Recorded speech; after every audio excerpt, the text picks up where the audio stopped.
Hey guys, Decker45 here, supporting my Chase on Two Wheels t-shirt.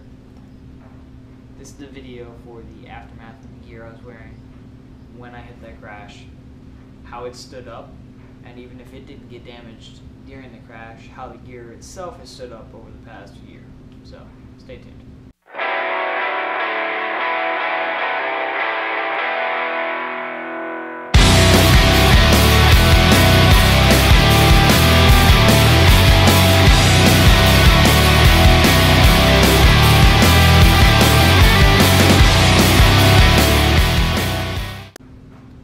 First, let's start off by saying that most of my gear that I had on was the initial gear that I bought when I first bought the bike.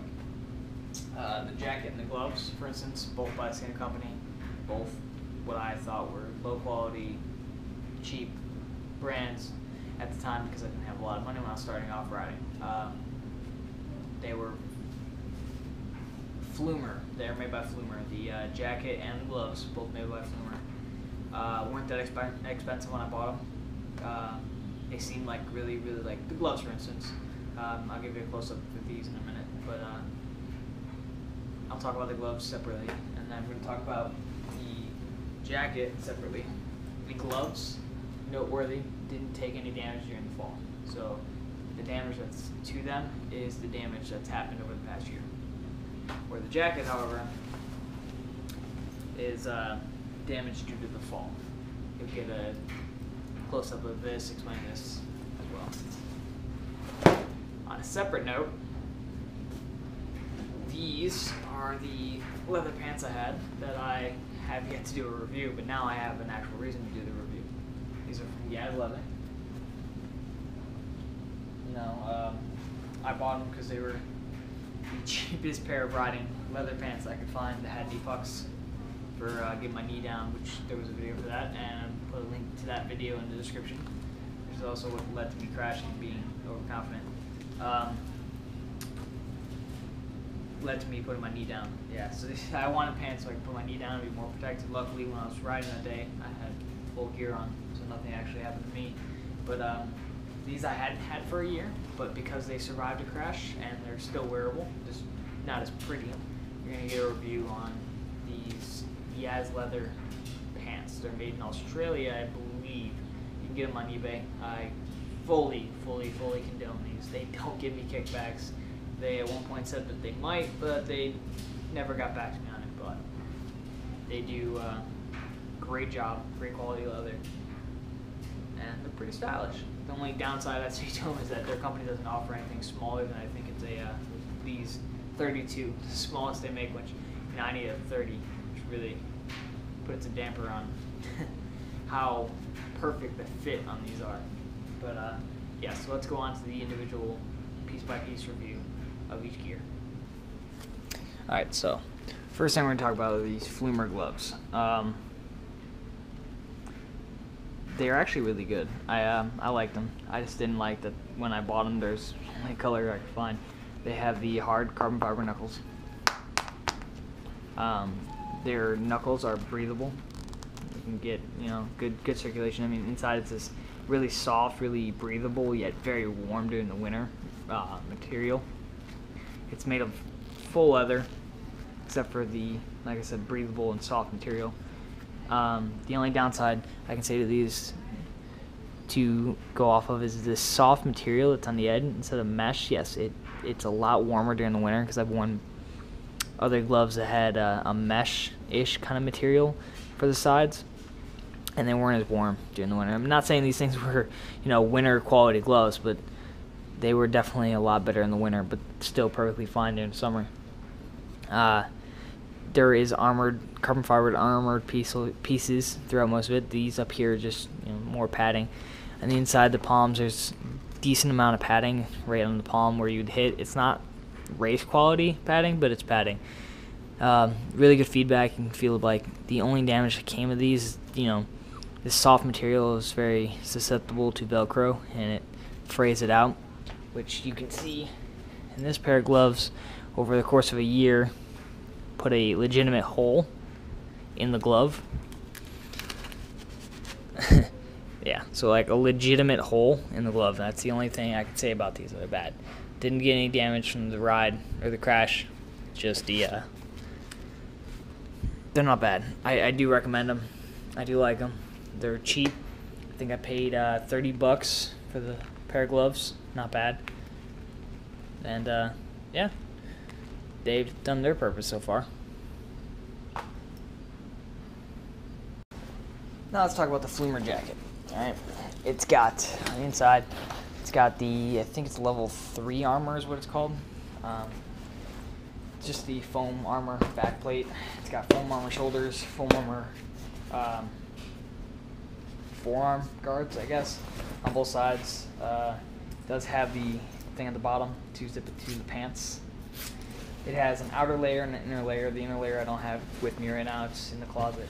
It's actually pretty decent for warmth. During summer it breathes not that well. Like, it's a mesh jacket. I thought it breathed a lot better, but the only ventilation you have is in the front, and then ventilation out the back. Stretching material on the elbows and on the sides for comfort. White was a really bad decision. I got a textile jacket. It's a lot harder to keep textile clean than it is to keep leather clean. And I got white textile thinking, oh yeah, it'll be clean, it'll never get dirty, but it is yellowed and gotten nasty. Yeah, it's just nasty. So glad I'm done with this jacket. Here's the damage. When I slid, I fell off the bike, which I'll probably put up right up here. I'll put like in the side corner. I'll put the crash, the immediate crash, and how what happened to me. Not the whole video of me crashing, just me crashing, as you can see right here, up here. But what happens, I slid, and I didn't notice this until I got back to the house. My arm apparently slid on the ground, and it tore through the outer layer. So obviously if I was just wearing a jacket or a shirt, like a textile layer, that would have hurt me pretty bad, because the mesh on the inside is pretty melted too. But the armor that was under here, this armor plating for the forearm guard, definitely saved me there. And I didn't get any injuries, no scratches, no nothing really. Just I was good. I did its job. Obviously not wearable anymore. I mean, you could wear it; it would look like crap. And if you fell in the same spot, you're gonna take your chances on actually being protected. Textile jackets are only made for one fall.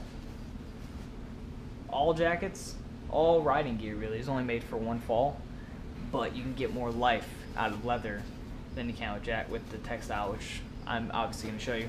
My new jacket is not any high quality, just putting that out there.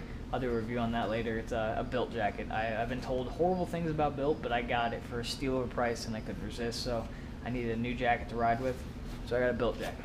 We'll go on to that later, but Flumer is the company that makes these. This jacket was like, I want to say it was like $112. I mean, it's got, you know, all kinds of pockets in it and stuff for your cell phone. And this is what I really like. This is really cool because I'm concealed carry. There is a concealed carry pouch, literally just for a gun. I mean, that's the only use I can think of it. It's a very deep, very well sewn in pocket that's accessible even with a liner. The liner replaces these pockets. You got a pocket for your phone and a pocket for your wallet. Got the outside, standard pockets on the outside, and then you have a exterior cell phone pocket if you want to put it in here, because you can run your headphones through it. So you can listen to music for those of you who don't have the helmet Bluetooth devices. So let's move on to the pants. So these are the YAS Leather, YAS Leather riding pants. Go on Google, or not Google, go on eBay and search YAS Leather, and their company will come up. They make jackets, they make vests, they make all sorts of leather apparel, including these motorcycle jackets. They have solid black, where the lines on both will be black, just a solid black. They make the white version, they make the red version, where it's got red leather here and red pucks. However, if you are going to buy the colored ones and you want to match, you need to buy the jacket and the pants at the same time if you want the colors to perfectly match. Yes, blue will always be blue and red will always be red, but they're made to order. So the batch of leather they use to make the blue ones could be different if you buy them weeks apart, months apart. So yeah, buy them together if you want them to match. They come with just regular plastic throwaway knee pucks, which I've been using. and actually really glad I had them. This is the side I slid on, as you can see. The leather survived. It's just really scuffed up. It looks really nasty. It's like a road rash because leather is literally your skin. It's like another layer of skin, and that's exactly what it was. It came from a cow, right? I'm talking out my ass here. It came from a cow, so it's obviously it's cow skin. Leather takes a fall a lot better than textile does. You saw the jacket. The jacket was just my arm, my elbow sliding on the ground, you know, for that split second. This was actually trapped underneath the bike and slid underneath the bike for a good second. So it took a lot of damage. You can see every little piece that actually hit the ground, especially on my ass, slid on my ass for a good distance too. So even that got messed up. Flip this around for you. So you can see it nice and pretty. Even my ass got pretty like discolored from when I hit, and dirty on the blue. The blue's all discolored and the white's all dirty and everything. But I can't find a single hole in the entire leather. All this leather still can be worn. I mean, I'm still wearing it. It looks like shit, but I'm still wearing it because it can take another hit, at least another hit. This knee puck, all the damage to the pucks are just from me knee sliding. I tried 2 different ways facing the pucks. This one was ones that's angled, and I've never knee slid before, so I didn't know which way to put them. But here, we can see a big difference in the abrasions. Abrasion here, abrasion here, abrasion here, and what used to be an abrasion right here, until it got overran by this. This knee puck saved my leg. When I was sliding on the ground, the bike was on top of it. This took all the damage of the ground sliding and all the pressure of the bike being on top of me. Yeah, it looks stupid. Like, you're like, oh, you don't need to wear these unless you're, you know, fucking knee sliding or going on a track. No, I had them on, and yes, I was knee sliding, but they happened to, you know, save me from getting really hurt. The real only damage to it is just the knee puck itself got ripped. The Velcro that holds it on has a hole in it from sliding on the ground. That's the only damage I can find, and the Velcro right here has a little bit of slit, but it's still fully functional. No actual holes through the leather. Works really good. So before the crash, they weren't that bad when you're moving. Like when you're riding, the leather breathes really well with these vents closer to your crotch. Got that flexible. I want to say it's like pleather, fake leather, might be actual leather, I don't know, but it's flexible in the knees, and you got flexible pieces in the back.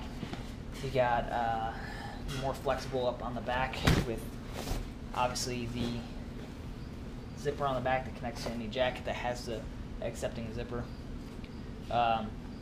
More ventilation in the back, perforated leather.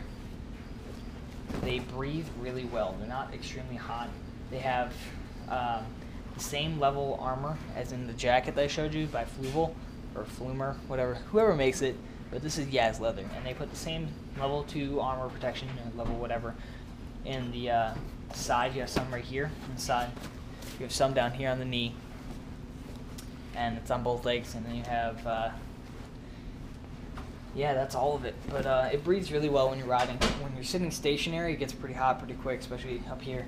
There is more, I didn't mention, there is more stretchy, breathable material in the crotch, which is pretty much what the crotch is entirely made of. It still gets a little hot, especially sitting on the bike in the heat of Georgia or California, and you're just sitting in the heat at a stoplight. That's when it starts to get a little warm and a little uncomfortable, but not too unbearable. Can totally be worn day to day as you're riding regular riding gear. With leather, you always buy size smaller, or I mean, if you want a looser fit in the long run, buy the exact size you need, because leather breaks in, leather stretches. 32 is a little bit big for me. I'm a 30, so I'm already at a disadvantage. It was big, and then it got broken in, and it got bigger, so I have to do some fancy stuff keeping this on me.